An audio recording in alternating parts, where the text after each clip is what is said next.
안녕하세요. 일신사입니다. 저희 채널에는 신박한 사연들이 많이 있으니 많은 분들의 구독 부탁드립니다. 이번 사연은 국제 결혼을 한 아들이 폐륜적인 행동을 해서 고민이 많으신 한 어르신의 사연인데요. 함께 보시겠습니다. 안녕들 하세요. 저 내년에 80 되는 사람입니다. 아들 내외를 얼마 남지 않은 내 인생에서 완전히 없앨 수 있는 방법이 없을까 해서 이렇게 글을 적습니다. 아들내외와 함께 살다가 지금은 딸네 집에 와서 생활을 하고 있습니다. 안사람은 많이 아픕니다. 아들내외는 3년 전에 국제결혼을 했습니다. 아들내외를 처음부터 들어와 살게 하는 것이 아니었는데 자식 둘밖에 없는 중에 하나라 앓는 소리 하는 것에 마음이 약해져서 그리 되었습니다. 제 능력이 안 되어 아들에게 집 한 채 해줄 수도 없었습니다. 아들은 지금 며느리 전에 만나던 아가씨가 있었습니다. 미모도 뛰어나고 말솜씨도 좋았는데 은행을 다니던 아가씨였습니다. 아들은 중소기업을 다니는데 제 아들은 저에게만 이쁠 뿐 능력이 좋은 것도 아니고 사람의 격이 높은 것도 아닌 사람이라는 것을 아는데 그 아가씨는 아들을 걷어 먹이듯이 아들과 연애를 했습니다. 우리 내외에게도 아버님, 어머님 하면서 좋은 것들도 많이 보내주고 그랬습니다. 아들은 그 아가씨가 얻어서 살고 있는 집에서 함께 살다시피 했었는데 그곳에서 생활을 하는 동안 아들은 그 아가씨에게 모은 돈을 모두 사용하고 그것도 모자라 카드까지 터져서 우리 내외가 막아줬습니다. 사실을 알기 직전에 그 아가씨가 저에게 좋은 투자할 곳이 있다고 했는데 저는 친구들 중에서 주식으로 패가망신을 한 사람들을 많이 봐왔기 때문에 거절을 했습니다. 그 이후에 며칠 안 되어 아들은 그 아가씨 집에서 쫓겨나듯이 나왔습니다. 그리고 얼마 안 되어 아들은 카드 빚을 감당 못하겠다는 말과 함께 그 아가씨에게 모은 돈도 모두 날렸다고 얘기했습니다. 아들이 행여라도 못된 생각을 할까 보아 카드를 제가 막아주었습니다. 그리고 나서 얼마간이 지나서 아들이 데리고 온 여자가 지금의 며느리입니다.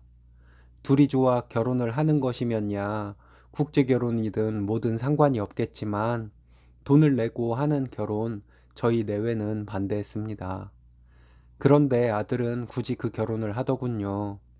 그리고는 그렇게 악몽 같은 생활이 시작됩니다. 며느리가 결혼을 하겠다고 처음 왔을 때 통역을 통해 저는 얘기했습니다.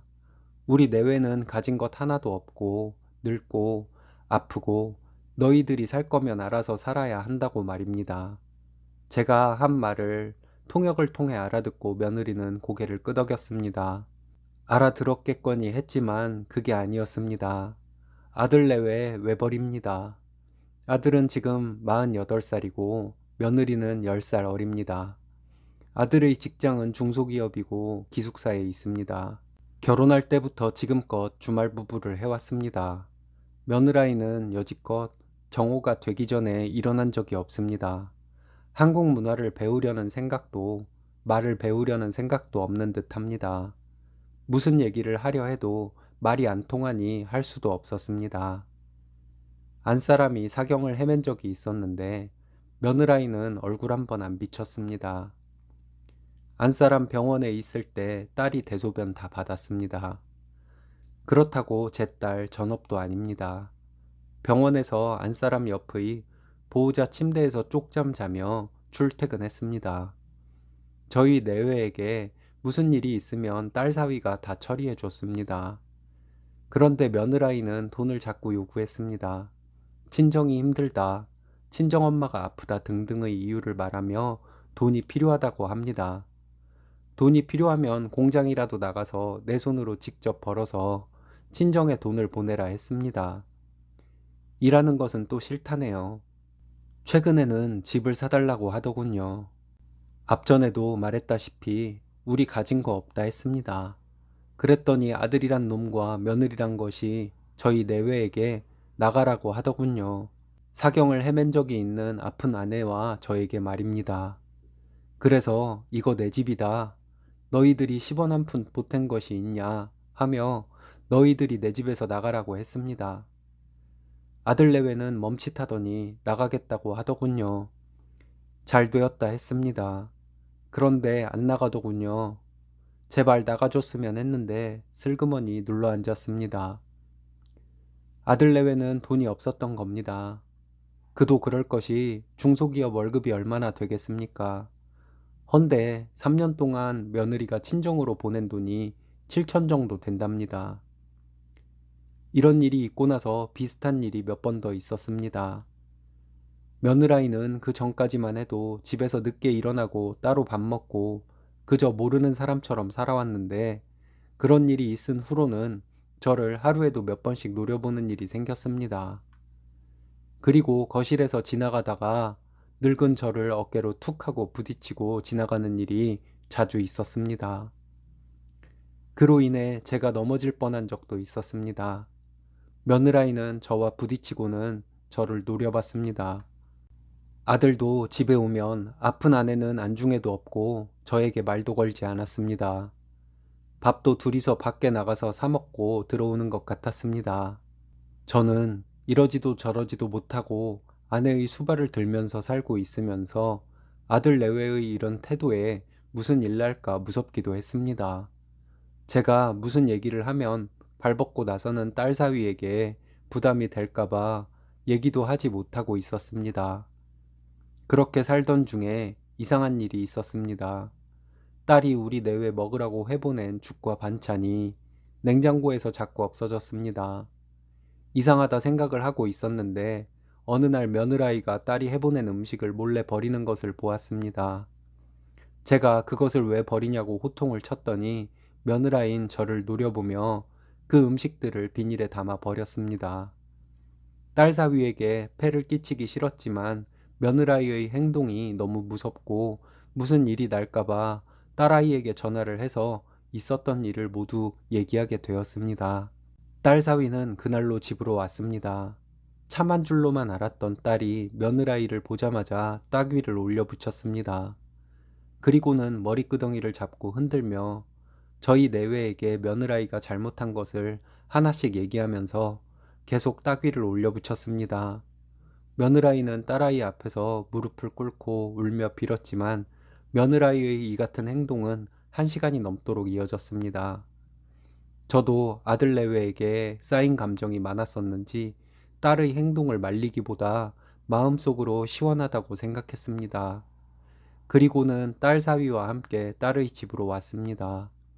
이렇게 딸의 집으로 온 지가 2달 되었습니다.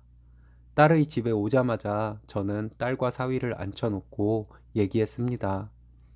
이놈의 집 한 채 때문에 아들 내외에게 무슨 일을 당할지 모르겠다며 당장 집을 딸 사위에게 가져가라고 했습니다.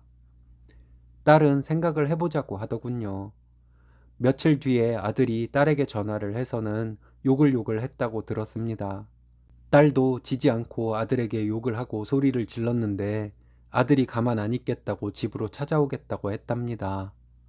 그 소리에 사위도 나서서 아들에게 전화를 해서 당장 집으로 찾아오라고 아니면 사위가 아들에게 찾아가겠다고 하며 가만두지 않겠다고 했답니다. 그 뒤로 아들은 저에게 전화도 한 통 하지 않고 있었습니다. 전화가 온다고 해도 반갑지 않았을 것입니다. 아들놈 하나 잘못 키워 이사단이 나서 사위에게 낯도 서질 않고 외손주들 보기도 부끄럽습니다. 아들놈이 밉기도 하고 무섭기도 하여 딸이 얼른 집을 상속받아갔으면 좋겠는데 딸 사위는 욕심도 없는 아이들인지 저에게 늙을수록 돈을 가지고 있어야 한다며 거부를 했습니다. 그래도 저는 집이 저희 명의로 되어 있지를 말아야 한다는 생각에 어쩌나 하고 있다가 집을 팔아 돈을 딸아이에게 줄까도 생각했습니다. 딸아이가 어느 날 저에게 집을 주택연금으로 돌려서 돈을 받아 사용하라고 알려주었습니다. 딸 사위가 이 모든 것의 서류들을 처리해줘서 그렇게 했습니다. 그 사실을 어떻게 알았는지 아들이 저에게 전화를 해왔습니다. 아들은 저에게 전화를 해서 자기에게 줄 집을 왜 주택연금으로 돌렸냐며 화를 냈습니다. 저는 아들에게 그 집은 나의 집이니 당장 그 집에서 나가라고 했습니다. 아들의 행동 거지가 너무 괘씸해서 당장 나가지 않으면 경찰을 불러 내쫓겠다고 했습니다. 아들은 저에게 아들을 이렇게 핍박하여 무엇을 얻으려냐며 대들었습니다. 내 놈에게 뭘 얻으려 하는 것도 없고 이제는 아들놈 없는 셈 칠 테니 전화도 말고 찾지도 말라 했습니다. 며칠을 뻔질나게 아들이 전화를 해댔습니다. 보다 못해 사위가 제 전화를 받아 아들에게 욕을 하고 소리를 지르며 당장 그 집에서 나가지 않으면 경찰에 가택 침입으로 신고를 하겠다고 했습니다. 사위가 아들놈의 만행에 화를 눌러 참으며 어찌하시겠냐 하여 저는 경찰을 불러 아들 내외를 집에서 내쫓겠다고 했습니다. 경찰에 신고를 하여 경찰이 집으로 몇 번 찾아가서 아들 내외에게 나가라고 했답니다. 그런데 아들 내외는 나가지 않고 버티고 있습니다. 내 집이어도 아들 내외가 무서워서 돌아갈 수도 없습니다. 딸 사위에게 폐를 끼치고 있는 것 같아 미안하고 사돈 뵙기도 부끄러울 따름입니다. 아들 내외가 집을 나가면 모아둔 돈도 없을 테니 거리에 나앉는 것이나 다름없는데 그토록 폐악질을 하는 것들이지만 아들이 나쁜 마음 먹을까봐 더 매몰차게 하는 것도 마음에 걸립니다. 딸 사위는 저희에게 잘합니다. 너무 고마운 마음입니다. 지금보다 무슨 더 좋은 방법이 없을까요? 아픈 말은 말아주세요. 자식을 예쁘다 하여 잘못 키운 저희 잘못인 거 알고 있습니다. 늙은이 가련히 여기셔서 부디 길을 알려주세요.